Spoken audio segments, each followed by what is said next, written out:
Abhisit, there's obviously lots to discuss.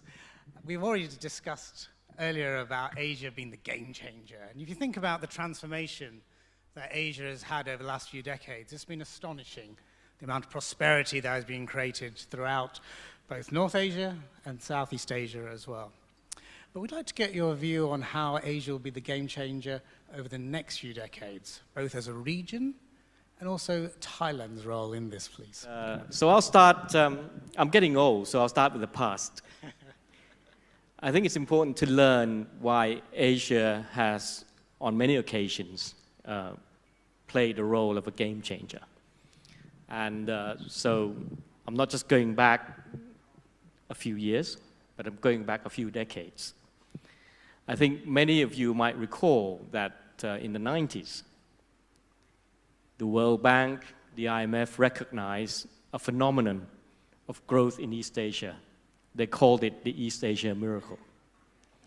And in fact, much of what they thought they identified as a secret to the success or to the miracle, which I believe later sort of translated into the Washington Consensus, it never seemed to have worked anywhere else. So that's, I think, the first thing that we should be proud of as Asians and recognize where our strengths are. And then, of course, we had the 1997 financial crisis. Began here, went to Indonesia, went to Korea, South Korea. But it was unique. In previous decades, you had financial crises that took place in countries where governments were spending more than they should. But the crisis in Asia was actually driven, first of all, by the private sector. It was something new. But it was also, I guess, a precursor to what came later as a global financial crisis. And the remarkable thing was, yes, it was unprecedented. It meant a lot of suffering, at least for a couple of years. But Thailand, Indonesia emerged as stronger democracies. And South Korea also took that opportunity to transform its economy. A decade later, when the global financial crisis hit, we demonstrated that we'd learned. We were resilient. We were pretty much unaffected financially from what was going on in the West. And of course, the last couple of decades, the biggest eradication of poverty took place in Asia, most remarkably, of course, in China and India. I go back to the past because I want to draw some lessons as to why Asia was able to achieve that. And I think there are at least 4 factors. First of all, this is a diverse region. There is no formula, there is no one-size-fits-all model or solution.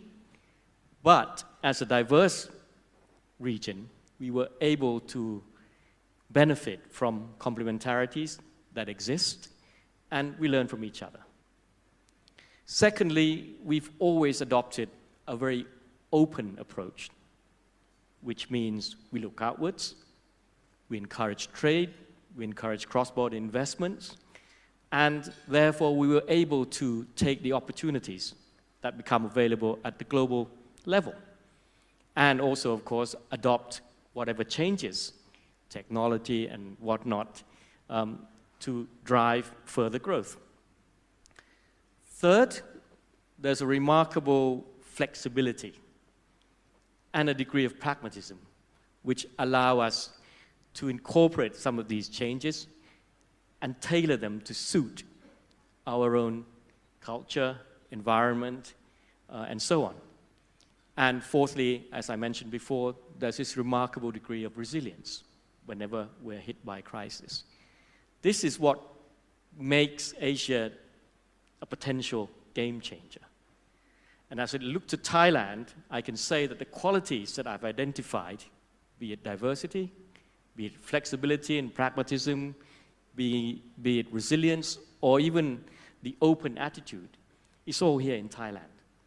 Which is why I think Thailand has that potential to be an important game changer too, amidst uncertainties that we are facing today. Number one, it is going to be less conservative, which means that it will be more open to embrace changes, technology, deregulation, etc. Secondly, it will be less bureaucratic, and therefore I think that it will be more open to ideas coming from the private sector and business. And third, it is likely to be less centralized, which I think will also unleash a fair bit of potential up and down the country. So that's certainly something that I think will help Thailand be part of this game-changing scenario. Secondly, I think as we've mentioned before, the digital economy, the green economy, there are still huge untapped potential here in Thailand. And with a government that is more attuned to these trends, we are in a position to exploit more opportunities from these areas. Thirdly, if we look beyond our borders, again, I would emphasize that ASEAN has a very important role to play. Thailand is geographically at the center of what I call mainland ASEAN, so a natural hub. We are also a bridge to the CLMV countries, what I call a bridge between the founding members of ASEAN and the newer members, so that we can act as a bridge between those more mature economies and the emerging or developing ones, perhaps under a different system of governance. And most importantly, it's all about balance. In an age where geopolitical tensions are top of many people's minds, it's clear that Thailand and ASEAN has the potential to be a game changer in the sense of enjoying good relations with both the US and China, and has that potential to be more proactive in even diffusing the tension to reverse this trend of deglobalization.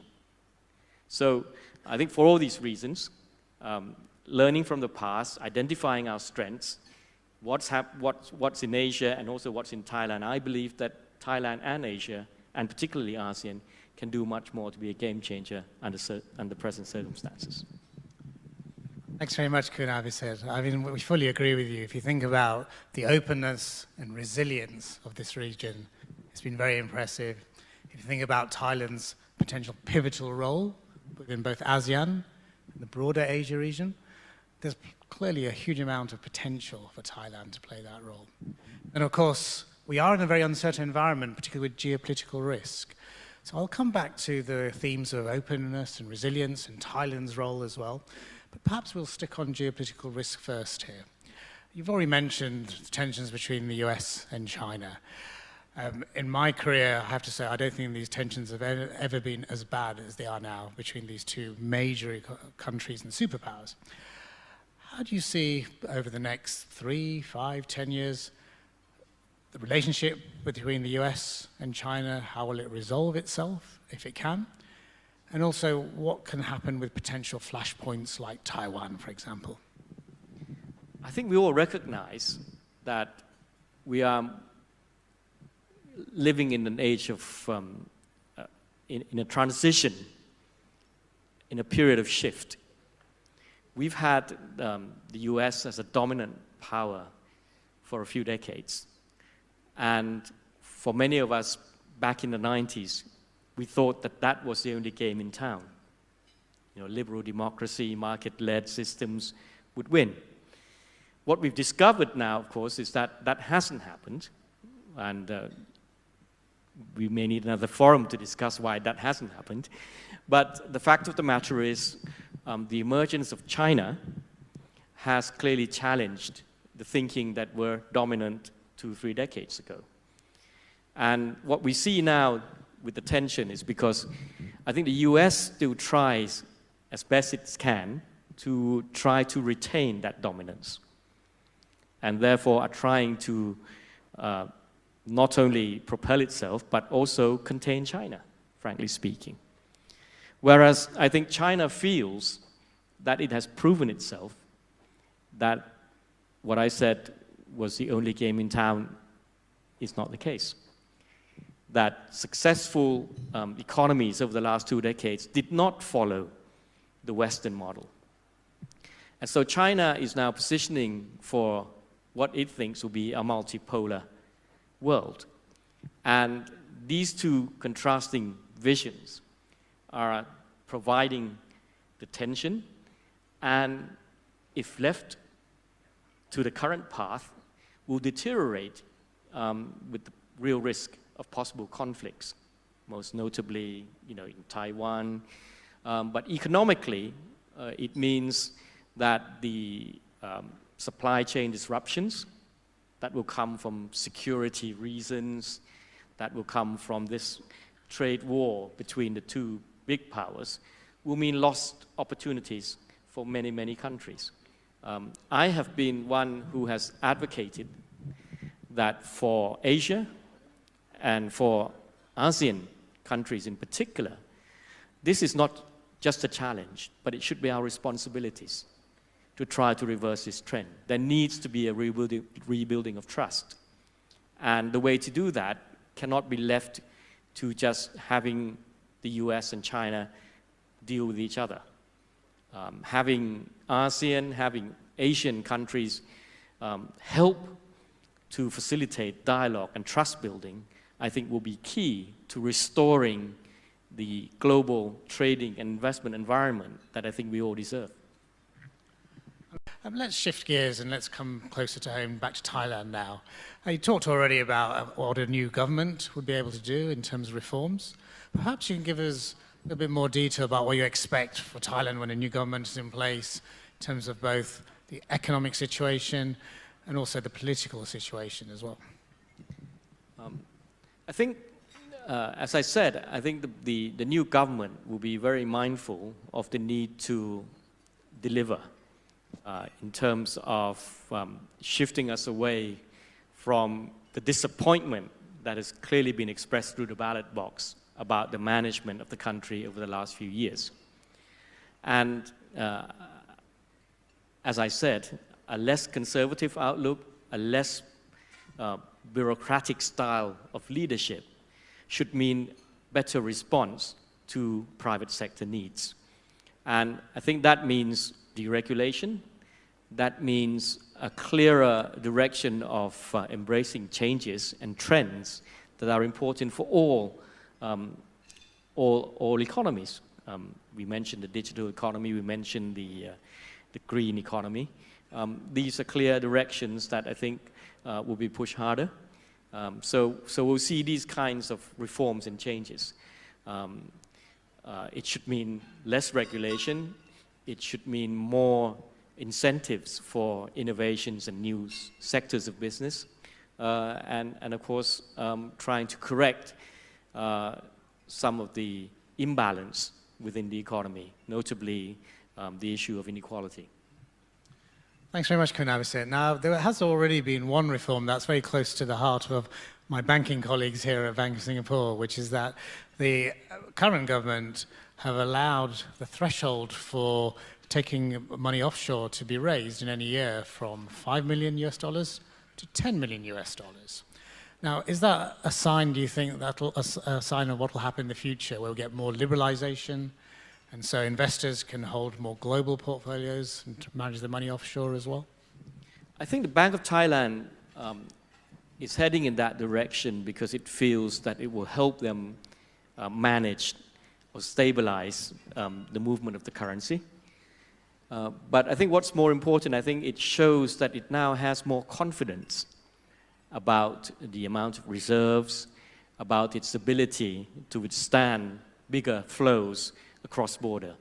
So I think all in all, it's a sign of more confidence in the stability as far as the financial aspects are concerned here in Thailand. And I think there will be more or similar policies that will be announced in the future. Thanks very much, Abhisit. So I have another question here from the audience, which is about what do you think is the most concerning issue that will lead to the deterioration of Thailand's economy? So I guess what is the biggest downside risk to Thailand's economic outlook? Well, I think our politics has held us back quite a bit. I know for a long time we thought we could decouple the political problems and the economy.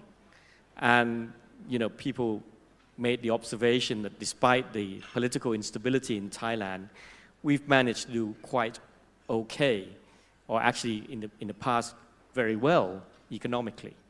I have this anecdote where I said that when I was prime minister and there was a diplomat who was leaving his post and came and called on me, he made the observation that this is a remarkable country because at that point we had protesters trying to burn down the stock market building, but the index was still going up. But you see, the problem has been that was all right when Thailand did not need structural changes. So for a long time, the messy politics, I think many people in the private sector it was okay so long as politics didn't get in the way of the private sector moving ahead. But now the private sector needs active government reforms to be able to move ahead because we need to have some fundamental structural changes. So the biggest challenge is to rise to that challenge and get a politics that will fix some of these structural problems. Thanks very much, Kun Abhisit.